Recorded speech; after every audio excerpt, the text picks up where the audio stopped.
Hello बच्चों, मैं हूं Lalit sir, assistant professor of English.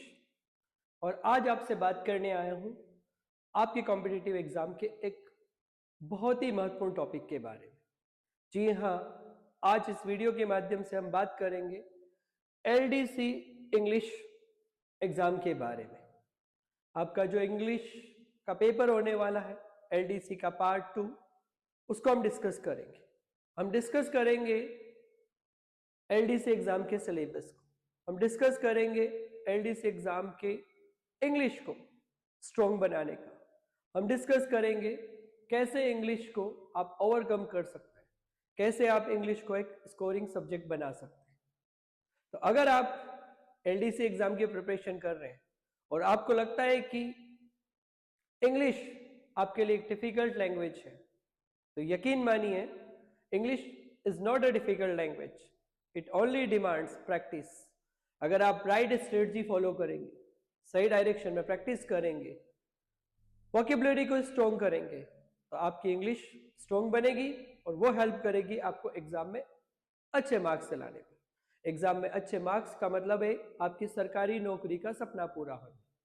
तो बने रहिए मेरे साथ, हम चलते हैं सिलेबस को डिस्कस करते हैं, बात करते हैं सिलेबस के बारे में।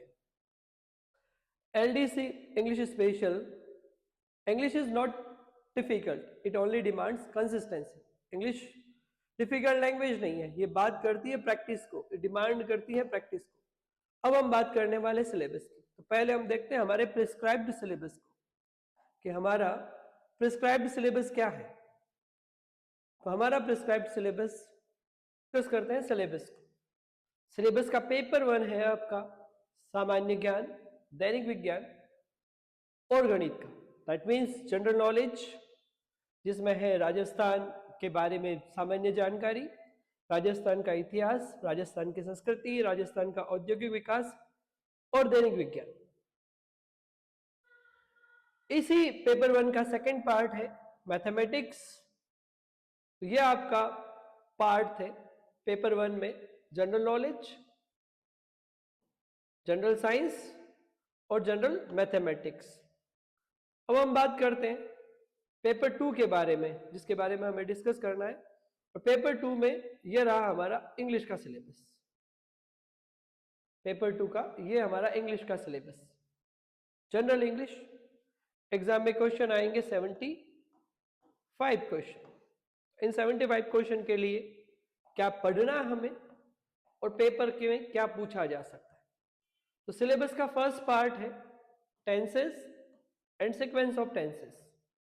टेंस वर्ड डेराइव हुआ है लैटिन भाषा के टेम्पस शब्द से, जिसका मतलब होता है time. And if you talk about the sequence of tenses, tenses के टाइप्स, टेंसेस का uses. Tenses tells about a verb and verb denotes about the action.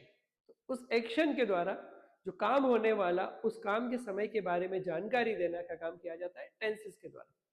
इसमें हम पढ़ेंगे टोटल जो हमारे टेंसेस है, प्रेजेंट, पास्ट, फ्यूचर और उनके एस्पेक्ट, सिंपल, कंटिन्यूअस, परफेक्ट और परफेक्ट कंटिन्यूअस के बारे में।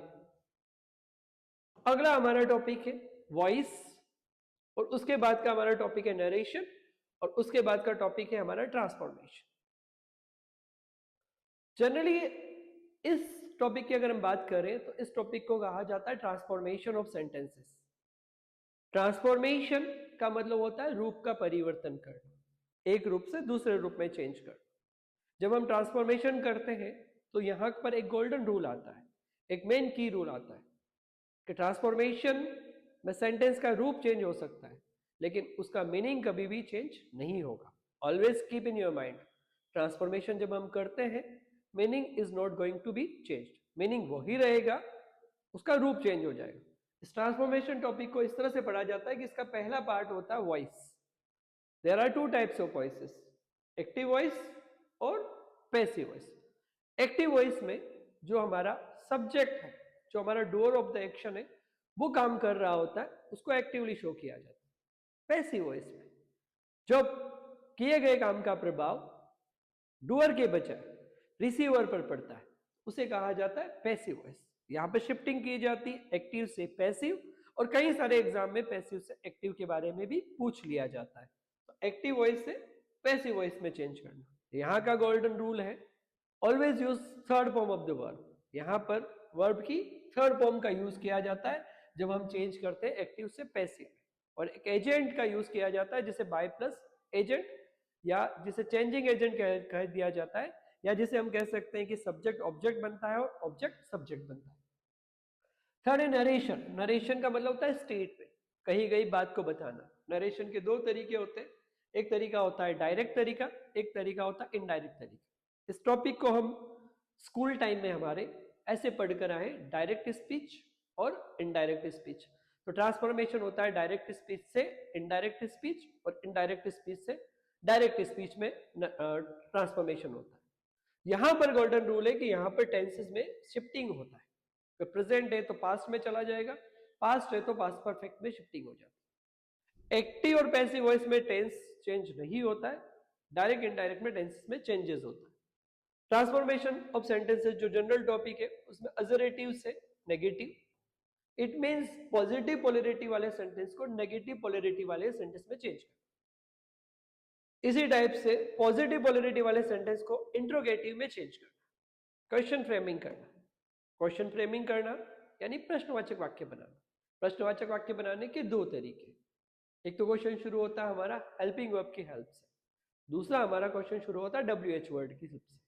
What, when, where, why, what, how, how many, how much, इन सब चीजों के बारे में क्वेश्चन फ्रेम करना। और अगला है हमारा एक्सक्लेमेटरी, एक ऐसे सेंटेंस जिसके अंदर सडन फीलिंग ऑफ सरप्राइज होती है, जिसके लास्ट में एक मार्क होता है sign of exclamation. And vice versa. Vice versa का मतलब है पॉजिटिव से नेगेटिव, नेगेटिव से पॉजिटिव, पॉजिटिव से इंट्रोगेटिव, इंट्रोगेटिव से पॉजिटिव, पॉजिटिव से एक्सक्लेमेटरी, एक्सक्लेमेटरी से अजरेटिव।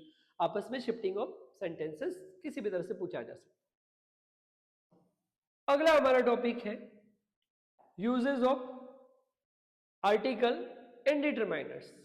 Uses of articles and determiners बहुत ही बेसिक टॉपिक, देखने में टॉपिक बड़ा छोटा लगता है, लेकिन जो लोग इंग्लिश पढ़ते हैं, जो लोग इंग्लिश पढ़ाते हैं, उन्हें पता है इस टॉपिक की value. Articles, there are two types of article, definite article और इनडेफिनाइट आर्टिकल, जिसको हम क्लासीफाई करते हैं ए, एन और द। ए और एन का यूज किया जाता है जब संख्या एक हो उसको बताने के लिए, और द का यूज किया जाता है जब किसी नाउन को हम पर्टिकुलर बना देते हैं, जो यूनिक सेंसेस में काम आती है। ए का यूज करते हैं हम कॉन्सोनेंट नाउन से पहले, एन का यूज किया जाता है वोवेल साउंड वाले वर्ड से पहले। Keep in mind, A an का जब यूज कर रहे हैं तो वर्ड की स्पेलिंग मैटर नहीं करती, वर्ड की साउंडिंग मैटर करती है। दैट मीन्स वोवेल का साउंड फाइंड करना है, कॉन्सोनेंट का साउंड फाइंड करना है, उसके बाद हमें ए और एन का यूज करना है। उसके बाद में नेक्स्ट टॉपिक हमारा सिलेबस का पार्ट है यूजेस ऑफ प्रेपोजिशंस। प्रेपोजिशन का यूज करना। प्रेपोजिशन क्या होता है? Prepositions are relationship showing elements. जब हम पार्ट्स ऑफ स्पीच को पढ़ते हैं, पार्ट्स ऑफ स्पीच की कैटेगरी होती है क्लोज्ड क्लास वर्ड कैटेगरी। उस क्लोज्ड क्लास कैटेगरी का एक पार्ट्स ऑफ स्पीच है preposition. Preposition is an element which shows relationship between a noun or pronoun with another noun, pronoun, adjective, verb, adverb के साथ relationship show करता है। कौन सी preposition important? Important है at, in, on, by, with, since, for, during, among, between, beside, besides। ये preposition आपके exam के लिए इंपॉर्टेंट रहने वाली। अगला टॉपिक आता है हमारा ट्रांसलेशन ऑफ सेंटेंसेस।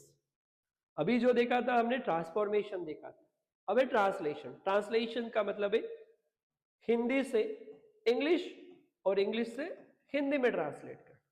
यानी इस टॉपिक के अंदर हमें सेंटेंसेस दिए जाएंगे, हमें पेपर में हिंदी के सेंटेंस दिए जाएंगे और कहा जाएगा कि उनको इंग्लिश में ट्रांसलेट कीजिए, यानी दिए गए विकल्प में से सही विकल्प का चयन कीजिए। इसी टाइप से हमें इंग्लिश में सेंटेंस दिए जाएंगे और इंग्लिश में जो दिए गए सेंटेंसेस है उनका हिंदी ट्रांसलेशन सही ऑप्शन क्या, वो चूज करना। जैसे मैंने कहा कि मैं आपको इंग्लिश पढ़ा रहा हूं, इसकी इंग्लिश क्या होगी? तो here I am teaching you the English. Vice versa दोनों रूप में काम आता है, हिंदी से इंग्लिश, इंग्लिश से हिंदी। नेक्स्ट सिलेबस का पार्ट है करेक्शन ऑफ सेंटेंसेस। करेक्शन यानी सेंटेंस को सही करना। सही किसके आधार पर किया जा सकता है? Subject verb agreement. The first topic जो है हमारा इसमें वो है हमारा सब्जेक्ट वर्ब एग्रीमेंट। दूसरा है डिग्रीज ऑफ एडजेक्टिव्स, तीसरा है कनेक्टिव्स, और चौथा है words wrongly used। Word wrongly used। तो चलिए हम लोग बात करते हैं इसमें वन बाय वन करके, एक एक पर बात करते हैं हम लोग। क्या है हमारा? हमारा पहला टॉपिक है सब्जेक्ट वर्ब एग्रीमेंट। ये जो कॉमा लगा हुआ है ये लगना नहीं चाहिए था, ये गलत लग गया है। टॉपिक होता है इस तरह से सब्जेक्ट वर्ब एग्रीमेंट। इसमें यह कहा जाता है कि जो हमारे सब्जेक्ट है, सब्जेक्ट नाउन या नाउन फ्रेज से बने वर्ड सब्जेक्ट कहलाते हैं। इन सब्जेक्ट का हेड वर्ड जो मेन एलिमेंट है उसका इस वर्ब फ्रेज के फर्स्ट एलिमेंट के साथ में जो संबंध बनेगा, जो समझौता होगा, उसी को कहा जाता है सब्जेक्ट वर्ब एग्रीमेंट। ये टेंसेस के माध्यम से भी हो सकता है, दो नाउन एंड से कनेक्टेड है तो भी देखना पड़ता है, एज वेल एज से कनेक्टेड है, not only but also say connected है। इस केसेस में भी सब्जेक्ट वर्ब एग्रीमेंट को पढ़ा जाता है। सब्जेक्ट वर्ब एग्रीमेंट का मतलब है कौन सा सब्जेक्ट कौन सी वर्ब के साथ एग्रीमेंट होगा, और वर्ब से हमारा मतलब है helping verb plus main verb. अगला है degrees of adjectives. Degrees of adjectives, adjectives क्या होता है? एडजेक्टिव्स होते हैं नाउन को डिस्क्राइब करने वाले words, the words which are polishing, describing or denoting nouns, which are adding something to the quality of a noun। Noun के बारे में बताने वाले शब्द, नाउन की विशेषता बताने वाले शब्द क्या कहलाते हैं? एडजेक्टिव्स। और डिग्रीज की बात करें तो हम तीन टाइप की डिग्रीज होती है, पॉजिटिव डिग्रीज, कंपैरेटिव डिग्रीज और सुपरलेटिव डिग्रीज। पॉजिटिव डिग्री दो समान रैंक की चीजों की तुलना कर, दो इक्वल लेवल पर, इक्वल पैरामीटर पर खड़े हैं, उनको इक्वल पैरामीटर पे कंपेयर करना, दोनों को एक जैसा बताना। यहां पर वर्ड यूज किए जाते हैं एज वर्ड यूज किए जाते हैं। अगला डिग्री आती है हमारी कंपैरेटिव डिग्री। कंपैरेटिव डिग्री में तुलना की जाती है, तुलना में किसी चीज को हायर रैंक पर तो किसी चीज को लोअर रैंक पर बताया जाता है, किसी चीज को मोर तो किसी चीज को लेस पर बताया जाता है, मोर और लेस। यहां पर यूज किए जाते हैं वर्ड देन, ER, मोर और लेस। तो जब किसी सेंटेंस में आपको वर्ड दिख जाए ER, मोर, लेस, देन, तो उस सेंटेंस के अंदर हमारी डिग्री होती है, डिग्रीज ऑफ एडजेक्टिव में कंपैरेटिव डिग्री। अगला आता है हमारा सुपरलेटिव डिग्री। सुपरलेटिव डिग्री यानी सबसे टॉप मोस्ट क्वालिटी का, या अगर नेगेटिव सेंस में बात करें तो सबसे लोएस्ट क्वालिटी का। That means the highest point और द लोएस्ट पॉइंट। इसमें वर्ड यूज किए जाते हैं मोस्ट, या वर्ड यूज किए जाते हैं लिस्ट, या वर्ड यूज किए जाते हैं EST, द प्लस EST से डिग्री बनती है हमारी सुपरलेटिव डिग्री। कंजक्शंस जो वर्ड यूज किए जाते हैं, कनेक्टर्स, और जो रॉन्गली स्पेल्ड वर्ड है उनको। अगला टॉपिक आता है, और ये टॉपिक कई बार स्टूडेंट छोड़ देते हैं, कई बार क्लासेस में भी छुड़वा दिया जाता है, लेकिन इंपॉर्टेंट टॉपिक है, आप इस टॉपिक को बिल्कुल छोड़कर नहीं चाहिए, आप इसमें स्ट्रेटजी को फॉलो कीजिए। क्या टॉपिक है हमारा? Glossary of official terms, glossary of technical terms with their Hindi version. कार्यालय पत्रावली के रूप में काम आने वाले ऐसे शब्द जो हिंदी में है उनका इंग्लिश मीनिंग क्या होगा, इंग्लिश है तो उनका हिंदी मीनिंग क्या होगा। जैसे आता मेमोरेंडम, इसका हिंदी आप मुझे कमेंट बॉक्स में बताइएगा। ऐसे बहुत सारे वर्ड हैं जिनका हिंदी और इंग्लिश याद करना है। अगला है सिनोनिम्स, यानी कि एक जैसे मीनिंग वाले बहुत ज्यादा शब्द। एंटोनिम्स यानी कि विलोम शब्द, पर्यायवाची शब्द, विलोम शब्द। वन वर्ड सब्स्टिट्यूशन, बहुत सारी बातों को, एक लाइन की बातों को एक वर्ड में समायोजित करना, वन वर्ड कहलाता है। Forming new words using prefix और सफिक्स। प्रीफिक्स यानी उपसर्ग, सफिक्स यानी प्रत्यय का प्रयोग करके नए वर्ड बनाना। Important, unimportant, comfort, discomfort. तो इस टाइप से सफिक्स और प्रीफिक्स का प्रयोग करके नए वर्ड बनाना। कंफ्यूजेबल वर्ड्स, कंफ्यूजेबल वर्ड्स यानी दो वर्ड दिखने में एक जैसे हैं, जिनको होमोनिम्स भी कह देते हैं कई बार, लेकिन उनके मीनिंग अलग अलग है। स्पेलिंग में थोड़ा सा माइनर चेंजेस है, लेकिन उनके मीनिंग में वेरिएशंस है। तो these are the confusable words. Comparison of a given passage, आपको एक पैसेज दिया जाएगा, उस पैसेज को आपको स्टडी करना है, उस पैसेज को ढंग से मीनिंग समझना है। मीनिंग समझने के बाद उस पैसेज में आपसे जो क्वेश्चन पूछे गए उनके आंसर देना। अगला है राइटिंग ऑफ लेटर्स। लेटर के टाइप बताए गए कि कौन से लेटर हमारे काम के। Official letters, Demi official letters, circulars, notice and tenders. तो यहां पर राइटिंग पोर्शन की बात करते हैं, कंपोजिशन की बात करते हैं कि कंपोजिशन को किस तरह से आप हैंडल करेंगे। तो ओवरऑल हम बात कर रहे हैं सिलेबस के बारे में। सिलेबस में हमारे टेंसेस है, ट्रांसफॉर्मेशन है, active, passive, direct, indirect, positive, negative, interrogative और एक्सक्लेमेटरी। उसके बाद में हमारा सिलेबस का पार्ट है uses of articles, determiners, preposition, फिर है translation of sentences Hindi to English, English to Hindi, फिर है हमारा करेक्शन ऑफ सेंटेंसेस में इंक्लूड करता है subject verb agreement, degrees of adjectives, conjunctions और रॉन्गली यूज्ड। उसके बाद में ये हमारा पोर्शन आता है की वोकैबुलरी पार्ट।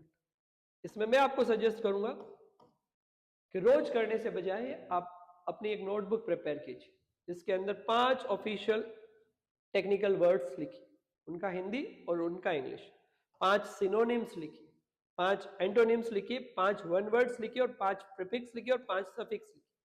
इस काम को हो सकता है आपको 1 आवर लगे, 60-70 मिनट्स आपको लगे, लेकिन थोड़े थोड़ा करके आप इसमें बेटर कर सकते हैं, क्योंकि इसको याद करना जरूरी है, इसको आप स्किप नहीं कर सकते। अगर आप इतना करेंगे तो आपका एक दिन में 5 करते हैं तो निश्चित मानिए 30 दिन में आप 150 के अराउंड पहुंच जाएंगे एक चीज में, टर्म्स में। इसी तरह से 150 सारे हो जाएंगे।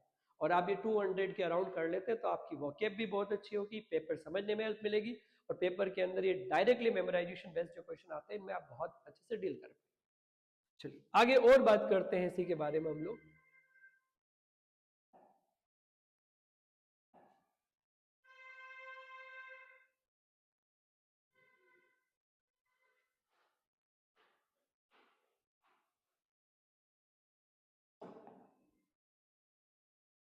आगे और भी इसी के बारे में बात करते हैं। हम लोग बात कर रहे हैं सिलेबस की। आपके समझने के पर्सपेक्टिव से सिलेबस को I have divided into 3 major parts. First one is grammar, second one is vocabulary and third one is reading comprehension. आपके समझने के दृष्टिकोण से मैंने सिलेबस को 3 पार्ट में डिवाइड कर दिया। When we talk about the grammar, tenses, articles, uses of a and the, और आर्टिकल के साथ ही determiners, preposition, subject verb agreement, active and passive voice, direct और indirect, adjectives, degrees and error detections. करना क्या है इस पूरे सिलेबस में, इस ग्रामर वाले पार्ट में करना क्या है, कैसे पढ़े ग्रामर। सिलेबस हम लोगों ने देख लिया कैसे पढ़े। तो ग्रामर जो बेस्ड होती है वो बेस्ड होती है रूल्स पर। कहा जाता है रूल्स को स्ट्रॉन्ग कीजिए, ग्रामर अपने आप स्ट्रॉन्ग हो जाएगी। काम क्या करना है, आपको अपने कॉन्सेप्ट पर वर्क करना है। कॉन्सेप्ट मीन्स रूल्स क्या है, ग्रामर क्या कहती है, टेंसेस क्या बताते हैं, कौन सा आर्टिकल कहाँ यूज किया जाता है, एड का यूज एग्जैक्ट टाइम से पहले किया जाता है, उसके एग्जाम्पल्स क्या है। जब आपको रूल्स याद हो जाए तब आप उसके लिए प्रैक्टिस क्वेश्चन कीजिए। प्रैक्टिस क्वेश्चन के लिए आप ज्वाइन कर सकते हैं मेरा टेलीग्राम चैनल, जिसका लिंक कमेंट बॉक्स में मैं शेयर कर दूँ। वहां पर आपके साथ शेयर किए जाएंगे एलडीसी एग्जाम में काम आने वाले कुछ इंपॉर्टेंट नोट्स, कुछ इंपॉर्टेंट टर्म्स और प्रैक्टिस के लिए क्वेश्चन। इसके अलावा आप ब्रेनन मार्टिन बुक का भी यूज कर सकते हैं प्रैक्टिस के लिए। और साथ ही देखिए अब तक जितने भी एलडीसी के एग्जाम्स हुए या जिस एग्जाम में इस टाइप का सिलेबस रहा है उस एग्जाम के पीवाईक्यू को सोल्व कीजिए। की टू सक्सेस क्या है। कोई मुझसे पूछे कि सर आपकी सफलता का राज क्या है? What are the key to success? Key to success क्या है? तो की टू सक्सेस है रोज काम करते जाओ, थोड़ा थोड़ा ही सही रोज पढ़ते जाओ। लेकिन पढ़े क्या? केवल नोट्स पढ़ ले काम चल जाएगा? केवल एक अप्रोच पढ़ ले काम चल जाएगा? एक अप्रोच या केवल नोट्स से काम नहीं चलता। स्मार्ट वर्क कर ले काम चल जाएगा? ऑनलाइन क्लासेस कर ले काम चल जाएगा? काम चलता है hard work plus smart work. आपको अपनी स्ट्रेटजी बनानी होगी exam oriented. Exam oriented strategy जिन स्टूडेंट्स की रही उनको सफलता मिली। एग्जाम ओरिएंटेड स्ट्रेटजी में क्या है? Delete all your time wasters. अपने सारे टाइम वेस्टर्स को आप डिलीट कर दीजिए। सोशल मीडिया हो, सोशल गैदरिंग्स हो, उसको आप डिलीट कर दीजिए या टाइम कम कीजिए उसमें। आप फोकस रहिए आप अपने सिलेबस पर। सिलेबस पे जब फोकस होंगे तो चीजों को समझिए, रटने के बजाय कॉन्सेप्ट पर ध्यान दीजिए।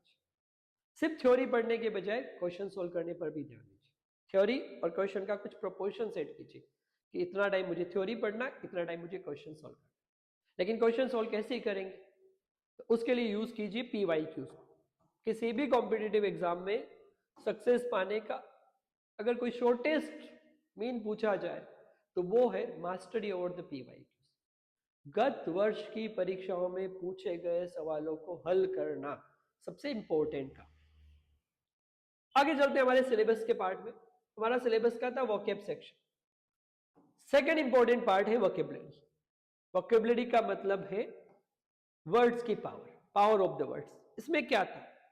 सिनोनिम्स थे, एंटोनिम्स थे, सफिक्स है, प्रीफिक्स है, वन वर्ड सब्स्टिट्यूशन है, वर्ड्स ऑफन यूज्ड रॉन्गली है, और glossary of official and technical terms vocabulary का पार्ट। वोकैबुलरी इंप्रूव करने का सबसे बेस्ट मेथड क्या है? तो जैसा मैं आपको पहले भी बता चुका हूं, 10 to 15 न्यू वर्ड्स पर काम कीजिए, उनको सेंटेंस में यूज कैसे करना है और रेगुलर रिवीजन कीजिए। वोकैबुलरी इंप्रूव करना है तो आप 5 टेक्निकल टर्म लीजिए ग्लोसरी वाली, 5 सिनोनिम्स लीजिए, 5 एंटोनिम्स लीजिए, 5 वन वर्ड्स लीजिए, 5 सफिक्स, 5 प्रीफिक्स के वर्ड लीजिए और उनको डेली प्रैक्टिस कीजिए। Regular revision is the key to master the vocab section. चलिए आगे चलते हैं हम लोग। अगला पार्ट है हमारा रीडिंग कंप्रहेंशन। रीडिंग कंप्रहेंशन जिसको शॉर्ट में बोला जाता है आर्ट्स, जिसको आप लोग पढ़कर आए हैं पैसेज के नाम से, जिसको कहा जाता है किसी अनसीन पैसेज पर आंसर देना। इसको सोल्व करने का तरीका क्या? तो जब भी आप पैसेज को पढ़े, पैसेज को रीड करना है, साइलेंट रीडिंग करना है। रीडिंग करते टाइम पे हमारा कंसंट्रेशन जो है उस पैसेज के ऊपर होना चाहिए, इधर उधर की बाहर की एक्टिविटीज से प्रभावित नहीं होना है। मेन आइडिया को पकड़िए, try to find out the main idea, जिसे हम थीम कहते हैं कि पैसेज किसके बारे में हो सकता है। इकोनॉमी के बारे में हो सकता है हमारे कल्चर के बारे में, हो सकता है एम्प्लॉयमेंट के बारे में, हो सकता है किसी डिसीज को लेकर बात कर रहा है। तो what is the main idea और main theme of the passage? Points identify करने होते हैं। पैसेज पढ़ते समय हमें की पॉइंट्स को आइडेंटिफाई करना, कौन सा पॉइंट इंपॉर्टेंट, कौन सा पॉइंट किस डायरेक्शन में काम आ रहा है, उन की पॉइंट्स को आप अंडरलाइन करते चलिए। करेक्ट आंसर चूज कर लें, फिर आपके पास जो एमसीक्यूज होंगे उस एमसीक्यू के सेट से अपने सही आंसर को आप चूज कीजिए। इंग्लिश की प्रिपरेशन कैसे करें? Up to now we have discussed about the syllabus. हमने सिलेबस को लेकर बात की, हमने बात की सिलेबस के डिवीजन को, grammar part, vocab part and passage वाला पार्ट। लेकिन मेन इंपॉर्टेंट क्वेश्चन, इंग्लिश की प्रिपरेशन कैसे करें? या आप मुझे बताइएगा कमेंट बॉक्स में कि आप इंग्लिश की प्रिपरेशन कैसे कर रहे हैं, आपको इंग्लिश के किस एरिया में, किस टॉपिक